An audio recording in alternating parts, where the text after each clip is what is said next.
Friends, once again welcome on our YouTube channel. In our earlier session, we have discussed about ideal gas. Now, what is real gas? What are virial equation of state? And what do you mean by Boyle temperature? All these things we will discuss here. दोस्तों, एक बार फिर आपका हमारे channel पर स्वागत है। इससे पहले के सेशन में हमने आदर्श गैस क्या है उसके बारे में विस्तार पूर्वक चर्चा की थी। अब हम रियल गैस या वास्तविक गैस क्या है तथा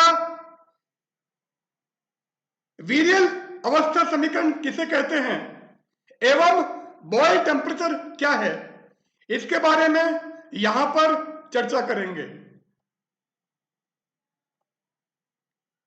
in this session we will discuss about ideal gas, deviation from perfect gas equation and virial equation of state। तो यहां पर हम आदर्श गैस किसे कहते हैं, आदर्श गैस समीकरण से विचलन किस प्रकार होता है तथा वीरियल अवस्था समीकरण क्या है, इसके बारे में विस्तार पूर्वक चर्चा करेंगे।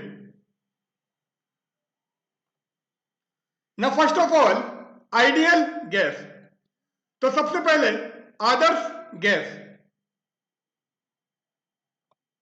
अब आइडियल गैस क्या है या आदर्श गैस किसे कहते हैं, ये हम हमारे पहले सेशंस में डिस्कस कर चुके हैं, पर यहां पर केवल इसकी डेफिनेशन हम ले लेते हैं। An ideal gas is a gas which satisfy Boyle's and Charles' law for all the values of pressure, volume and temperature completely। Adarsh gas एक ऐसी गैस है जो दाब, आयतन तथा ताप के सभी मानों के लिए बॉयल तथा चार्ल्स के नियम को फॉलो करती है या सेटिस्फाई करती है। तो ऐसी गैस जो प्रत्येक दाब, ताप तथा आयतन की अवस्था में बॉयल तथा चार्ल्स के नियम को संतुष्ट करती है, आदर्श गैस कहलाती है। अब बॉयल्स लॉ क्या है, चार्ल्स लॉ क्या है, गैलुसाक लॉ क्या होगा and grams law of diffusion क्या है, इन सब के बारे में डिटेल में हम पहले स्टडी कर चुके हैं। Equation of state of an ideal gas for 1 gram molecule or 1 mole। So equation of state of an ideal gas for 1 gram molecule or 1 mole is PV equal to RT। तो 1 ग्राम अणु या 1 मोल के लिए आदर्श gas अवस्था समीकरण होता है PV equal to RT। N mole लोगे तो N मोल के केस में PV is equal to NRT होता है। यहां पर N की वैल्यू 1 है, so PV is equal to RT। Here R is universal gas constant. यहां पर R सार्वत्रिक गैस नियतांक है। अब ये जो इक्वेशन हमने डिराइव की है, इस इक्वेशन को डिराइव करते टाइम हमने क्या क्या एजम्पशंस लिए हैं, अगर उनकी बात करें, so in deriving this equation we assume that the size of gaseous molecules are infinitely small. Gas के अणुओं का आकार अनंत सूक्ष्म होता है. So they do not occupy any space. इसलिए ये कोई भी स्थान नहीं घेरते हैं. तो गैसियस मॉलिक्यूल्स जो हैं या गैस के अणु जो हैं उनकी साइज या आकार की बात करें तो साइज इतनी कम है या अनंत सूक्ष्म है कि वो कोई भी स्पेस ऑक्यूपाई नहीं कर रहे हैं, कोई भी स्थान नहीं घेरते हैं.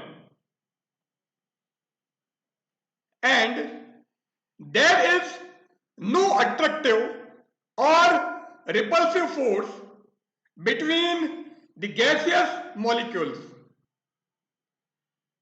गैस के अणुओं के मध्य कोई भी आकर्षण या प्रतिकर्षण बल नहीं होता है. देयर इज नो अट्रैक्टिव और repulsive force between the gaseous molecules. So they have only kinetic energy, not potential energy. इसलिए गैस के अणुओं की ऊर्जा केवल गतिज ऊर्जा होती है, स्थितिज ऊर्जा नहीं होती है. तो ये एजम्पशंस यूज करके या ये मान्यताएं लेकर हमने ideal gas equation PV is equal to RT निकाली थी. Now conclusion. तो यहां से क्या कंक्लूजन हमको मिल रहा है? निष्कर्ष. It means the product of P and V for a finite mass of an ideal gas at a constant temperature remains constant. क्योंकि PV इक्वल टू RT था, तो PV is equal to RT होने की वजह से अगर T हमारा constant है, यदि ताप नियत है, तो R गैस कांस्टेंट है, सो R इंटू T एक कांस्टेंट क्वांटिटी होगी. So the product of P and V for a finite mass of an ideal gas at a constant temperature remains constant. इसलिए एक नियत ताप पर आदर्श गैस के एक निश्चित द्रव्यमान का दाब एवं आयतन का गुणनफल नियत रहता है, क्योंकि PV इक्वल टू RT है. T हमने कांस्टेंट कर दिया है, R ऑलरेडी कांस्टेंट है, तो R इंटू T कांस्टेंट होगा. So PV is equal to constant. So product of P and V at a given temperature or at a constant temperature remains constant. इसलिए एक नियत ताप पर P तथा V का गुणनफल नियत रहता है. So PV equal to constant. Thus, if we increase the pressure of an ideal gas at constant temperature, then the gas will always remain in this state. तो यदि एक नियत ताप पर आदर्श गैस का यदि दाब बढ़ाया जाए तो गैस सदैव इसी अवस्था में बनी रहती है। तो पीवी कांस्टेंट है। टेम्परेचर अगर आप कांस्टेंट करते हो और आइडियल गैस का अगर प्रेशर हम इंक्रीज करें, दाब का मान यदि बढ़ाएं, तो भी गैस सदैव इसी अवस्था में बनी रहती है। इसका मतलब न तो ये लिक्विड स्टेट में कन्वर्ट होगी और न ही सॉलिड स्टेट में कन्वर्ट हो सकती है। Gas always remain in its gaseous state. Gas सदैव गैसियस अवस्था में या गैसीय अवस्था में बनी रहेगी। Therefore, an ideal gas can neither be liquefied nor be solidified. अतः आदर्श गैस को न तो द्रवित किया जा सकता है तथा न ही इसको ठोस अवस्था में परिवर्तित किया जा सकता है। So ideal gas will always remain in its gaseous state. Adarsh gas सदैव गैसीय अवस्था में बनी रहेगी। Now, deviation from perfect gas equation. Adarsh gas समीकरण से विचलन। अब हमने कहा है कि ना तो इसको सॉलिडिफाइड कर सकते हो एंड न ही इसको लिक्विफाइड कर सकते हैं। ना तो गैस को द्रवित किया जा सकता है तथा न ही इसको ठोस अवस्था में परिवर्तित किया जा सकता है। पर एक्चुअल में गैस को हम लिक्विड स्टेट में भी चेंज कर सकते हैं एंड सॉलिड स्टेट में भी चेंज कर सकते हैं। So the deviation from perfect gas equation, इसलिए आदर्श गैस समीकरण का विचलन हम ले लेते हैं।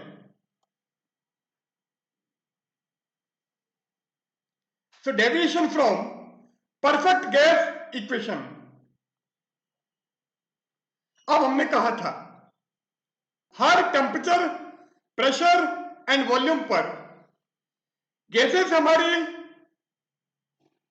बॉयल्स लॉ को फॉलो करती है और बॉयल्स लॉ से हमने ये कहा था कि अगर टेम्परेचर हमारा कांस्टेंट है तो पीवी की वैल्यू कांस्टेंट होती है।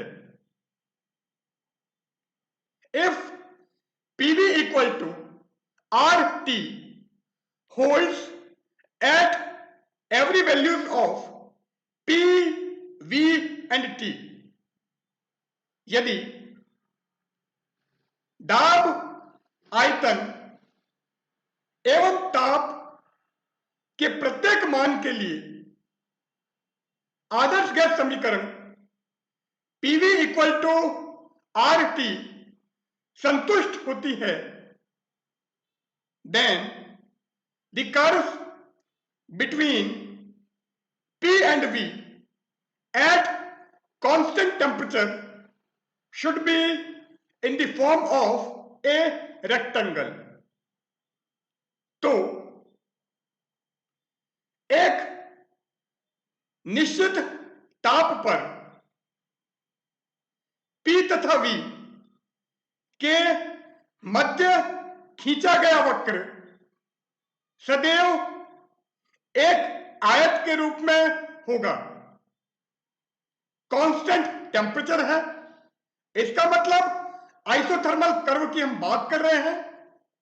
ताप हमने नियत रखा है, इसका मतलब समतापीय वक्र हम ले रहे हैं। तो अगर T हमारा कांस्टेंट है तो P एंड V के बीच में अगर हम ग्राफ खींचें तो वो ग्राफ रेक्टेंगल या आयत के रूप में होगा, but it is rarely found. परंतु यह बहुत कम अवस्थाओं में प्राप्त होता है। To know the behaviour of gases, Regnault draw the curve for different gases up to 300 atmosphere। तो गैसों के व्यवहार को जानने के लिए रेग्नॉल्ट ने विभिन्न गैसों के लिए 300 वायुमंडलीय दाब पर वक्र खींचे और कर्व जो उसने ड्रॉ किए हैं उनके कंक्लूजन्स क्या हैं वो अभी हम डिस्कस करेंगे। If ideal gas equation is valid for all temperature, then the value of PV should be constant at all the pressure। यदि सभी तापों के लिए आदर्श गैस मान्य है तो पीवी तथा दाब के मध्य एक वक्र खींचा जाए तो पीवी का मान नियत रहता है। इसका मतलब अगर आप प्रेशर की वैल्यू इंक्रीज करते हो तो भी पीवी की वैल्यू कांस्टेंट रहती है। तो अगर हम हॉरिजॉन्टल एक्सिस पर या क्षैतिज अक्ष पर प्रेशर या दाब लें एंड वर्टिकल एक्सिस या वाई एक्सिस पर पीवी लें तो चाहे कितना ही प्रेशर इंक्रीज करो पीवी की वैल्यू प्रेशर एक्सिस के पैरेलल रहेगी। पीवी का मान दाब अक्ष के सापेक्ष नियत रहेगा। तो अगर प्रेशर इंक्रीज करते हो पीवी हमारा कांस्टेंट रहेगा। So the curve between PV and P should be a horizontal line. अतः पीवी तथा पी के मध्य खींचा गया वक्र एक क्षैतिज रेखा होती है। मीन्स पीवी की वैल्यू पी के रेस्पेक्ट में कांस्टेंट रहती है या नियत रहती है। But in actual condition the curves are found to be inclined to pressure axis. अब हमने कहा है अगर पी आप कितना ही इंक्रीज कर दो, दाब का मान कितना ही बढ़ा दो, पीवी हमारा कांस्टेंट रहता है। इसलिए हमको एक क्षैतिज रेखा प्राप्त होती है। परंतु वास्तव में प्राप्त वक्र दाब अक्ष के सापेक्ष नत होता है। In actual condition the curves are found to be inclined to pressure axis।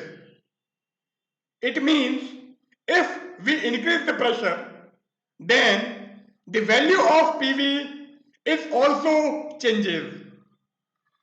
तात्पर्य यह है कि दाब के बढ़ाने पर पीवी का मान भी परिवर्तित होता है। अब प्रेशर के साथ में पीवी इंक्रीज हो सकता है, डिक्रीज हो सकता है, तो कुछ भी पॉसिबिलिटी हो सकती है। But it is confirm that the curve obtained between PV and P is inclined to pressure axis. परंतु यह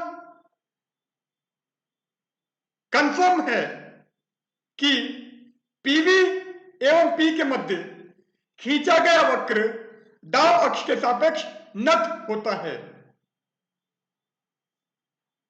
अब ये हमने कुछ गैसेस के लिए प्रेशर एंड पीवी के बीच में ग्राफ ड्रॉ किए हैं। यहां पर प्रेशर या दाब हमने लिया है इन टर्म्स ऑफ एटमॉस्फेयर, तो वायुमंडलीय दाब हमने यहां पर लिया है और पीवी की वैल्यू हमने यहां पर ली है। ये कर्व हमारा हाइड्रोजन के लिए और ये नाइट्रोजन के लिए है।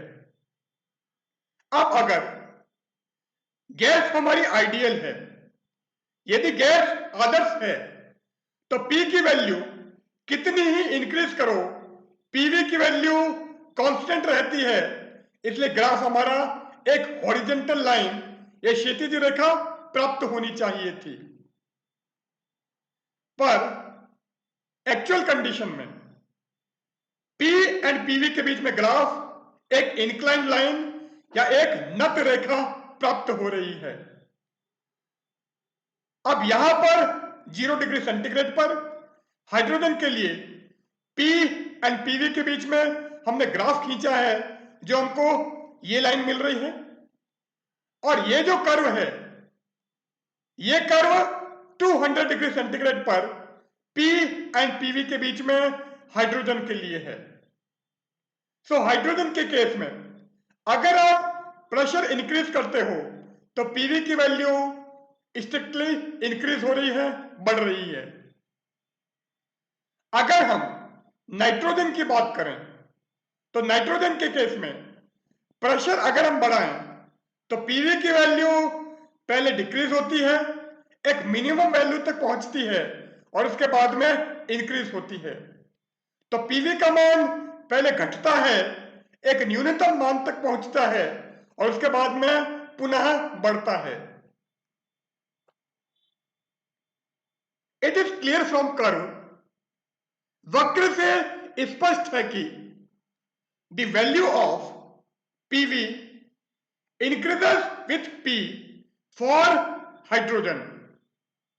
हाइड्रोजन के लिए पीवी का मान पी के बढ़ने के साथ बढ़ता है, जो हमने इस ग्राफ में दिखा दिया है। फॉर नाइट्रोजन, ये कर्व हमारा नाइट्रोजन के लिए। For nitrogen PV first decreases with P, reaches to a minimum value and then increases with P like hydrogen. तो नाइट्रोजन के लिए पीवी का मान पी के साथ पहले घटता है, एक न्यूनतम मान तक पहुंचता है और उसके पश्चात हाइड्रोजन की तरह पी के बढ़ाने पर बढ़ता है। The minimum value of PV depends on temperature. PV का न्यूनतम मान ताप पर निर्भर करता है। अगर आपने 0 डिग्री सेंटीग्रेड टेम्परेचर रखा है तो 0 डिग्री सेंटीग्रेड पर पीवी की मिनिमम वैल्यू ये मिल रही है, जबकि 200 डिग्री सेंटीग्रेड पर पीवी की वैल्यू इस टाइप से कुछ मिलती है। इसका मतलब पीवी के जो मिनिमम वैल्यू है, पीवी का जो न्यूनतम मान है, वो ताप पर निर्भर करता है। अब यहां पर हमने कार्बन डाइऑक्साइड के लिए ग्राफ बना दिया है। सो कार्बन डाइऑक्साइड के लिए अगर पीवी एंड पी के बीच में ग्राफ खींचें तो कर्व कुछ इस टाइप से हमको मिलते हैं। ये 0 डिग्री सेंटीग्रेड पर ये 10, 40, 60, 90, 100 इस टाइप से हमने कार्बन डाइऑक्साइड के लिए आइसोथर्मल कर्व ड्रॉ किए हैं बिटवीन पीवी एंड पी। तो कार्बन डाइऑक्साइड के लिए विभिन्न ताप पर पीवी तथा P के मध्य हमने समतापीय वक्र खींचे हैं। अब ये जो कर्व है ये हमारा 0 डिग्री सेंटीग्रेड के लिए, तो स्टार्टिंग में कर्व एक वर्टिकल लाइन है, एक ऊर्ध्वाधर रेखा है। इसका मतलब P की कांस्टेंट वैल्यू के लिए PV की वैल्यू इंक्रीज हो रही है और ये वैल्यू इंक्रीज हो रही है। इसका मतलब V हमारा इंक्रीज हो रहा है क्योंकि P हमारा कांस्टेंट है। और फिर कुछ स्टेट से हमको ग्राफ मिलता है। ये जो टेम्परेचर है 40 डिग्री सेंटीग्रेड, यहां पर PV की वैल्यू पहले डिक्रीज हो रही है, फिर मिनिमम वैल्यू तक पहुंचती है, फिर वापस इंक्रीज होती है। और जैसे जैसे टेम्परेचर हमारा बढ़ता है ये कर्व हमारा फ्लैट होता जाता है या सपाट होता जाता है। तो ये वाला जो पोर्शन है जिसमें कर्व हमारा झुका हुआ था वो पोर्शन धीरे धीरे खत्म होता जा रहा है या कम होता जा रहा है। अब हमने क्या किया है, पीवी की जो मिनिमम वैल्यूज हैं उन वैल्यूज से पास होती हुई एक लाइन ड्रॉ की है, एक रेखा खींची है। और ये जो लाइन है इसको हमने डॉटेड लाइन से रिप्रेजेंट किया है और इसका जो शेप होगा ये हमारा एक पैराबोला होगा, परवलय होगा। It is clear from curve that the behavior of carbon dioxide curve is different from other gases।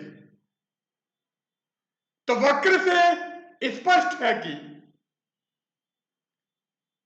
Carbon dioxide का वक्र विभिन्न गैसों से भिन्न है। तो कार्बन डाइऑक्साइड का जो व्यवहार है, बिहेवियर है, वो अदर गैसेस से डिफरेंट है, दूसरी गैसों से भिन्न है। Below 30 degree centigrade, 30 degree centigrade ताप से कम की अवस्था में one portion of curve are parallel to PV axis। वक्र का एक भाग PV अक्ष के समांतर है। तो हमारा PV एक्सिस, टेम्परेचर अगर 30 डिग्री सेंटीग्रेड से कम होता है तो हमको PV एक्सिस के पैरेलल एक लाइन मिलती है। तो ये जो वर्टिकल लाइन मिल रही है, ये जो ऊर्ध्वाधर रेखा है, वो अगर टेम्परेचर हमारा 30 डिग्री सेंटीग्रेड से कम हो उस केस में मिलती है। It shows that P is constant whereas V varies। जो यह दर्शाता है कि P का मान नियत है। यहां पर प्रेशर 50 एटमॉस्फेरिक के आसपास में कुछ है, तो P हमने कांस्टेंट कर दिया है, पर फिर भी PV की वैल्यू इंक्रीज हो रही है। इट मींस V हमारा वेरी कर रहा है, V का मान परिवर्तित हो रहा है। It is corresponding to the condensation of vapour. यह वाष्प के संघनन के संगत है। It is corresponding to the condensation of vapour. यह वाष्प के संघनन के संगत है। इसका मतलब यहां पर गैस हमारी कंडेंस हो रही है या लिक्विड स्टेट में एंड सॉलिड स्टेट में चेंज हो रही है। गैस हमारी द्रवित या ठोस अवस्था में परिवर्तित हो रही है। After 30 degree centigrade, 30 degree centigrade से उच्च ताप पर ये वाले कर्व हमको मिलते हैं। the curvature of curve decreases with increase in temperature. 30 degree centigrade से उच्च ताप पर ताप के बढ़ाने पर वक्र की वक्रता घटती है। तो इसके कर्वेचर ये है, ये इसका कर्वेचर ये हो गया। तो ये जो कर्वेचर है ये हमारा टेम्परेचर के साथ में कम होता जा रहा है और कर्व हमारा फ्लैट होता जा रहा है या सपाट होता जा रहा है। If we draw a curve passing through the minimum points, तो पीवी के न्यूनतम मान से गुजरता हुआ यदि हम एक वक्र खींचें, जो हमने यहां पर डॉटेड लाइन खींची है। So if we draw a curve passing through the minimum points, then it will be a parabola. तो यदि हम पीवी के न्यूनतम मान या पीवी के न्यूनतम बिंदु से गुजरता हुआ एक वक्र खींचें, तो यह वक्र परवलय के रूप में हमें प्राप्त होता है।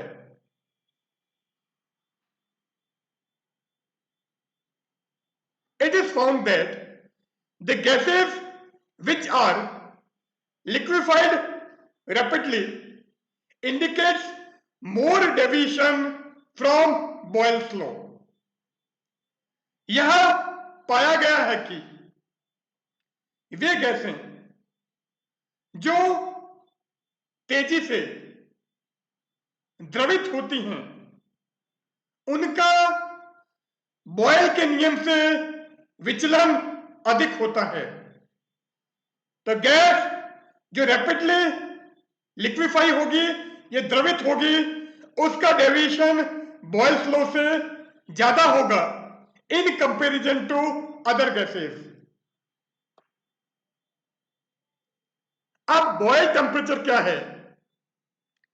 At a particular temperature the PV curve is parallel to P axis, showing that the gas obey Boyle's law at this temperature. तो अभी हमने PV एंड P के बीच में डिफरेंट टेम्परेचर पर कर्व ड्रॉ किए थे। उनके अंदर अगर आप P के बढ़ाने पर PV की वैल्यू देखते हो तो कभी वैल्यू कम हो रही थी, कभी बढ़ रही थी। डिफरेंट टेम्परेचर के लिए हमने ये कर्व ड्रॉ किए थे। तो एक ऐसा टेम्परेचर हमको मिलता है जिस पर पीवी कर्व P एक्सिस के रेस्पेक्ट में हॉरिजेंटल हो जाता है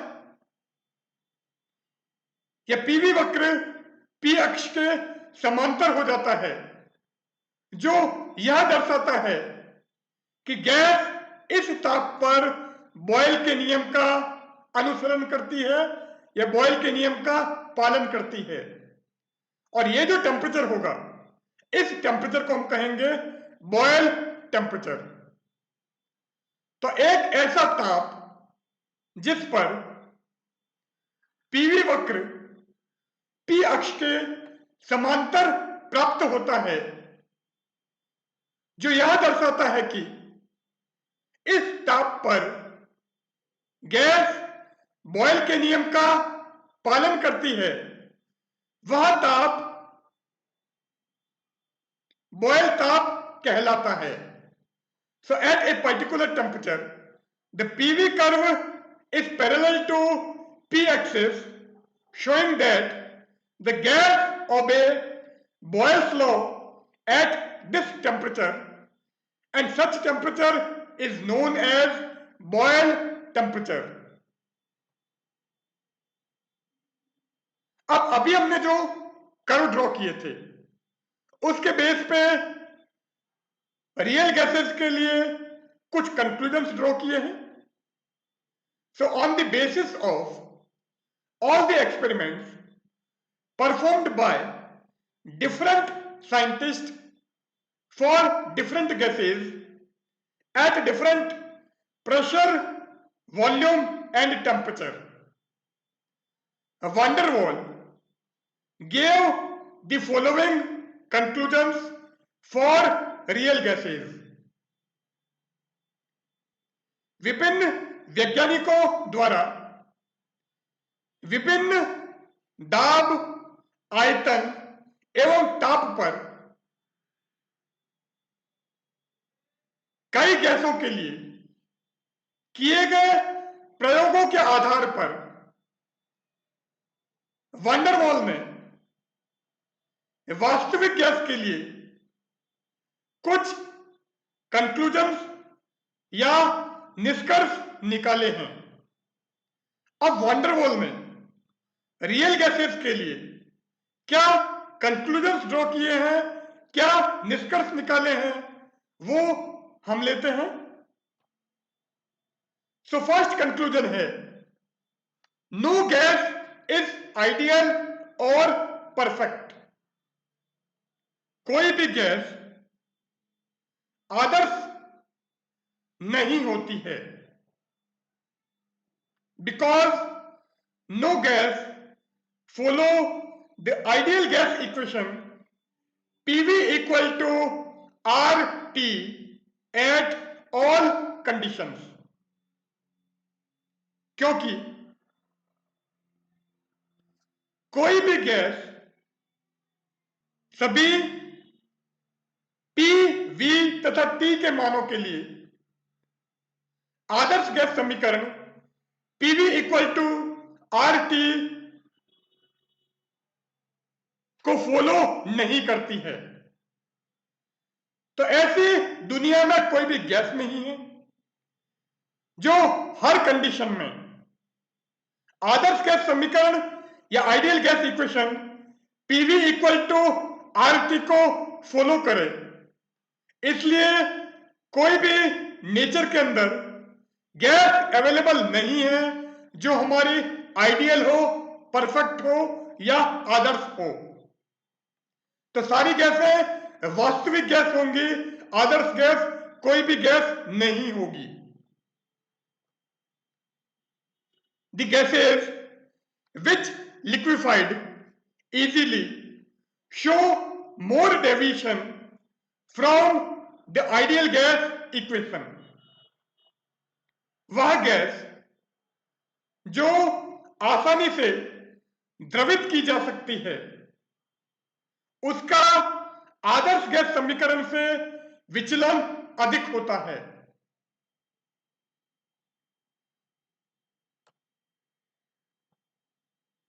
अब यहां पर हमने P एंड PV के बीच में कुछ कर्व ड्रॉ किए हैं। ये कोई टेम्परेचर है जिस पर अगर आप P को इंक्रीज करते हो तो PV की वैल्यू पहले डिक्रीज होती है, मिनिमम पहुंचती है और फिर हमारी इंक्रीज होती है। अब ये कोई टेम्परेचर है जहां पर PV एंड P के बीच में ग्राफ पहले एक हॉरिजॉन्टल लाइन है, एक क्षैतिज रेखा है, और P की वैल्यू अगर बहुत ज्यादा हो जाती है तो PV की वैल्यू P के साथ में इंक्रीज होती है। और इस टेम्परेचर पर P को बढ़ाने पर PV की वैल्यू स्टार्टिंग से हमारी इंक्रीज होती है। सो बिलो बॉयल टेम्परेचर या बॉयल ताप से कम ताप पर PV का मान P के बढ़ाने पर पहले घटता है, मिनिमम होता है और फिर बढ़ता है। बॉयल ताप पर PV का मान P के बढ़ाने पर पहले नियत रहता है और P का मान यदि बहुत अधिक हो जाए तो PV का मान P के बढ़ाने पर बढ़ता है। और बॉयल ताप से उच्च ताप पर above Boyle temperature, PV and P के बीच में कर्व, पी के बढ़ाने पर स्टार्टिंग से ही हमारे पीवी की वैल्यू इंक्रीज हो रही है।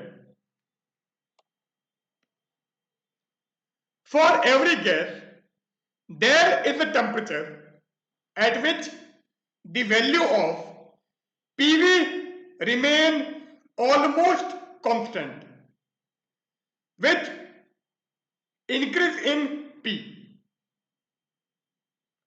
प्रत्येक गैस के लिए एक ऐसा ताप होता है जिस पर पी के बढ़ाने पर पीवी का मान लगभग नियत रहता है and the value of PV increases at very high pressure, तथा पी का मान या दाब का मान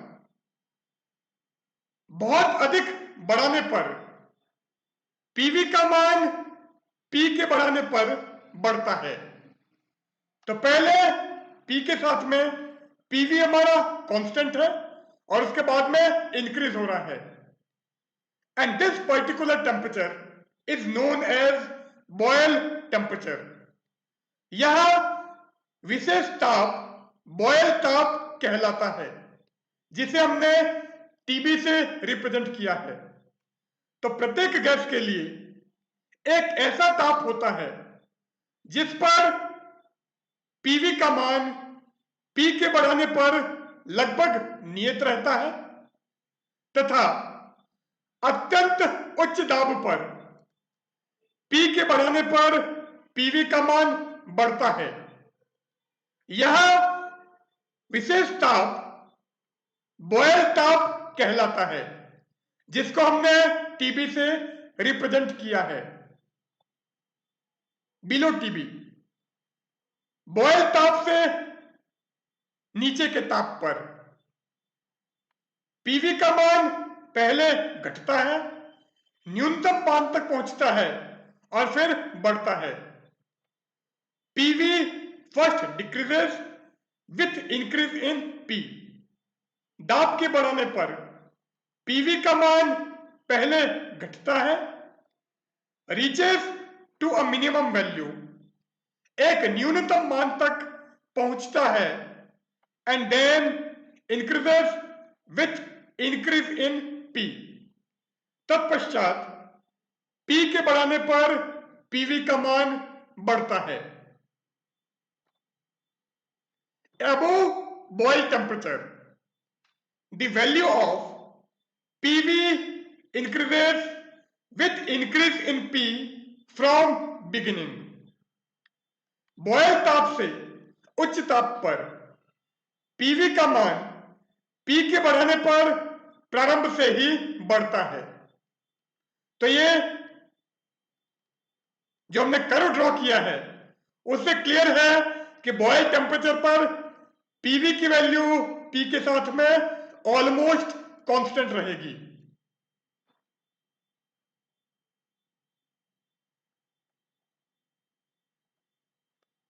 नाउ वीरियल इक्वेशन ऑफ स्टेट, वीरियल अवस्था समीकरण।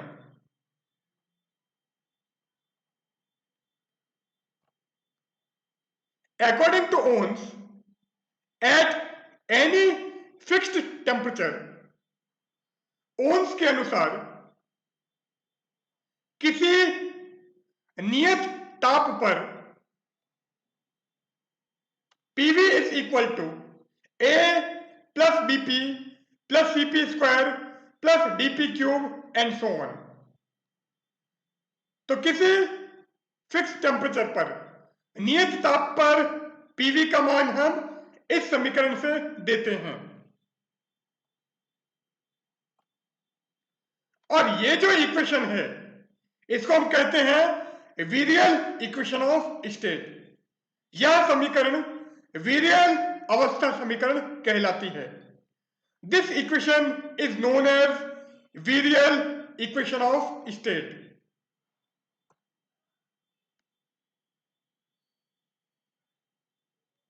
here V is the volume of 1 gram molecule or 1 mole of gas at pressure P. यहां पर V दाब P पर 1 ग्राम अणु या 1 मोल गैस का आयतन है। तो n मोल हमने नहीं लिए हैं। 1 मोल के लिए वीरियल इक्वेशन ऑफ स्टेट ये होती है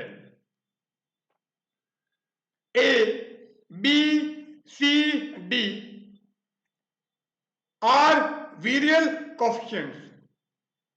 तो A, B, C, D आदि वीरियल नियतांक हैं। 25 कांस्टेंट लेकर ये एक्सपेरिमेंट किया गया था, पर 4 कांस्टेंट्स सफिशिएंट हैं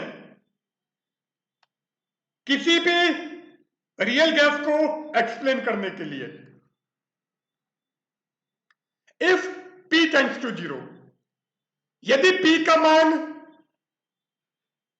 0 की ओर अग्रसर हो, तो यदि प्रेशर बहुत कम है, P की वैल्यू बहुत कम है, तो ये सारी पावर हमारी नेग्लेक्ट हो जाएंगी। So PV is equal to A, और A हमारा क्या है? Constant. So PV equal to constant, और ये जो कांस्टेंट है जो कि A था, ये हमारा RT होता है। So if P tends to 0, then this equation become ideal gas equation. तो यदि दाब का मान अत्यंत कम हो, तो ये समीकरण हमारी आदर्श गैस समीकरण में परिवर्तित हो जाती है। It is found that the 4 virial coefficients are sufficient to study about any gas. यह पाया गया है कि किसी भी गैस का अध्ययन करने के लिए केवल 4 वीरियल नियतांक पर्याप्त हैं, and B is most important, others are very small. तथा इन चारों में से B अत्यंत महत्वपूर्ण है, अन्य सभी बहुत छोटे होते हैं, मतलब उनकी इंपॉर्टेंस बहुत कम होती है। The value of B is negative at low temperature. निम्न ताप पर B का मान ऋणात्मक होता है। तो अगर B हमारा नेगेटिव है और ये हमारे बहुत स्मॉल है, तो इनका इफेक्ट खत्म हो जाएगा। तो B नेगेटिव है, इसका मतलब अगर आप प्रेशर बढ़ाओगे, दाब का मान बढ़ाओगे, तो PV का मान दाब के साथ घटेगा। As T rises, यदि ताप बढ़ाया जाए, then the value of B increases slowly and becomes 0. तो B का मान धीरे धीरे बढ़ता है तथा यह 0 हो जाता है।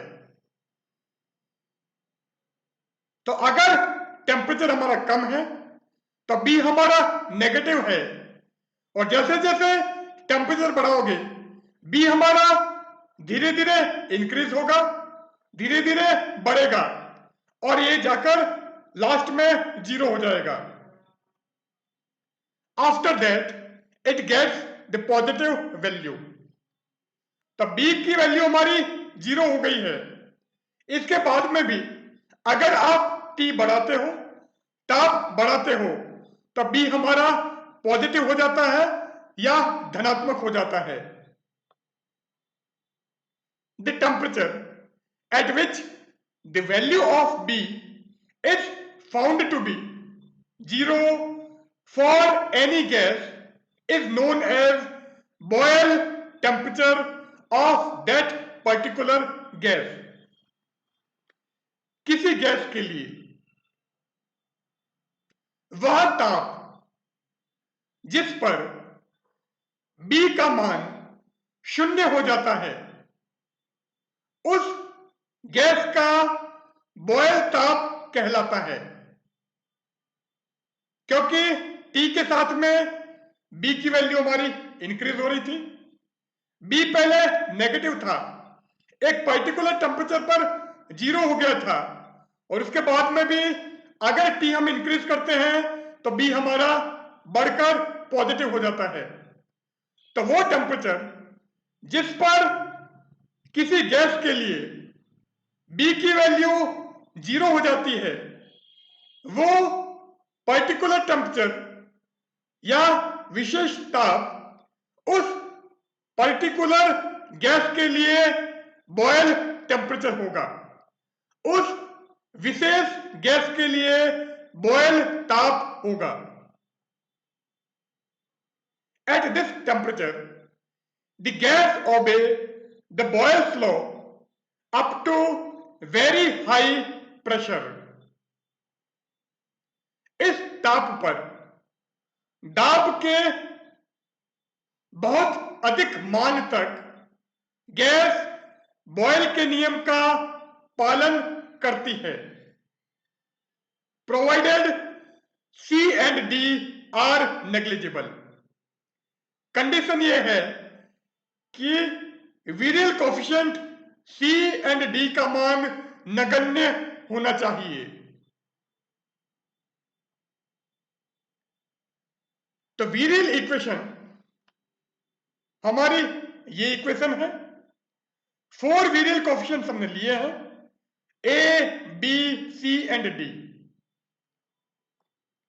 अब अगर इस इक्वेशन का प्रेशर के रेस्पेक्ट में डिफरेंशियल करें, यदि इस समीकरण का दाब के साथ अवकलन करें तो ये हमारा कांस्टेंट इसलिए 0, P का हो गया 1 तो B, P स्क्वायर का 2P so 2Cp and P cube का 3P square so 3DP square.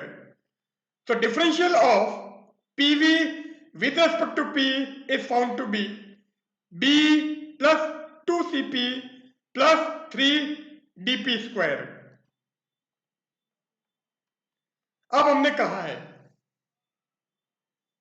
कि बॉयल टेम्परेचर पर B हमारा 0 होता है, so B equal to 0 and C and D are negligible. C तथा D नगण्य हैं, तो हमारे नेग्लेक्ट हैं, नगण्य हैं, इसलिए इनको छोड़ देते हैं, और B हमारा 0 हो गया है। It means differential of PV with respect to P is 0। So del by del P of PV is equal to 0, और किसी भी क्वांटिटी का डिफरेंशियल 0 है, इसका मतलब क्वांटिटी हमारी कांस्टेंट है। So PV is equal to constant, और ये हमारी आइडियल गैस इक्वेशन थी या आदर्श गैस समीकरण थी। तो बॉयल टेम्परेचर पर गैस हमारी आइडियल गैस इक्वेशन को फॉलो करती है। तो बॉयल ताप पर गैस बॉयल के नियम का पालन करती है। अभी हमने कर्व अभी एक्सप्लेन किए थे। वीरियल इक्वेशन हमारी ये थी, below Boyle temperature the value of B is negative. Boyle ताप से नीचे के ताप पर B का मान ऋणात्मक होता है, और Cp square DP cube and higher power को हमने नेग्लेक्ट कर दिया है, और B हमारा नेगेटिव है। इसका मतलब अगर P आप इंक्रीज करते हो, दाब अगर बढ़ाते हो, तो PV का मान कम होगा, इसलिए PV की वैल्यू P के साथ में डिक्रीज हो रही है। एट सफिशिएंट हाई प्रेशर, दाब के अत्यंत उच्च मान पर अब P हमारा सफिशिएंट हाई है, प्रेशर बहुत ज्यादा हो गया है। इसका मतलब इन फैक्टर को अब हम नेग्लेक्ट नहीं कर सकते, क्योंकि ये टर्म्स स्क्वायर, क्यूब और इनकी टर्म्स में आ रही है। तो इन पदों को नगण्य मानकर नहीं छोड़ा जा सकता है। इसलिए अगर आप P बढ़ाओगे तो PV की वैल्यू हमारी इंक्रीज होगी। इसलिए हाई प्रेशर पर PV की वैल्यू P के साथ में बढ़ती है।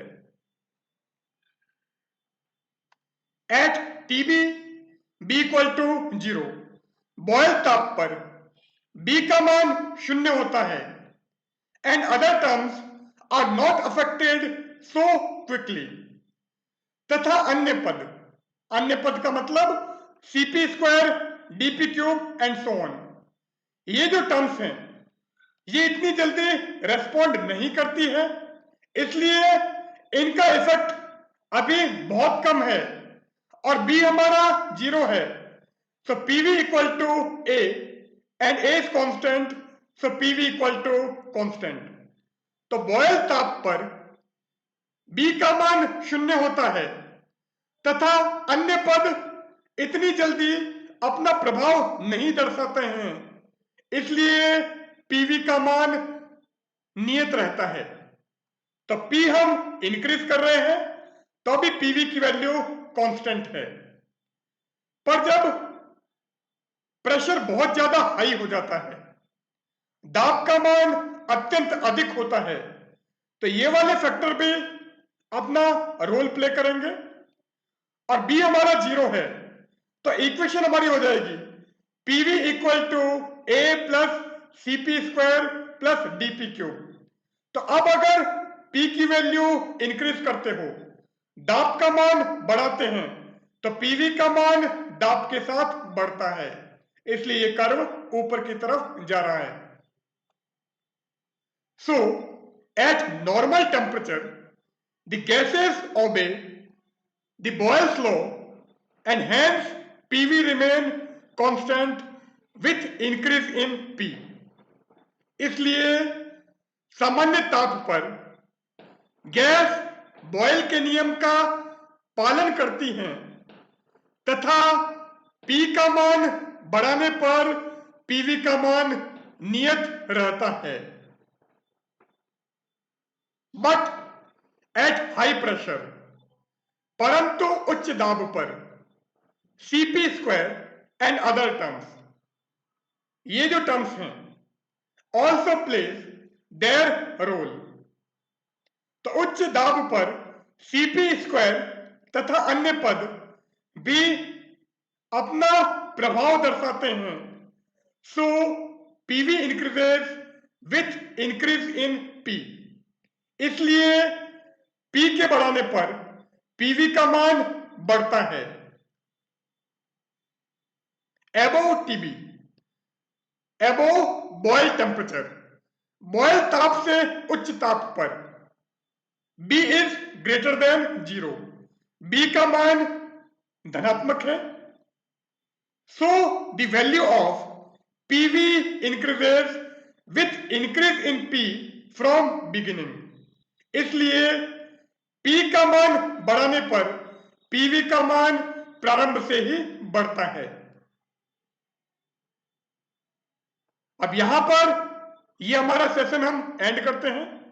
यहां पर हमने आइडियल इक्वेशन क्या है, वीरियल इक्वेशन ऑफ स्टेट क्या है और कोई गैस आइडियल गैस से किस टाइप से डेविएट होगी उसके बारे में डिस्कस किया है। So good bye.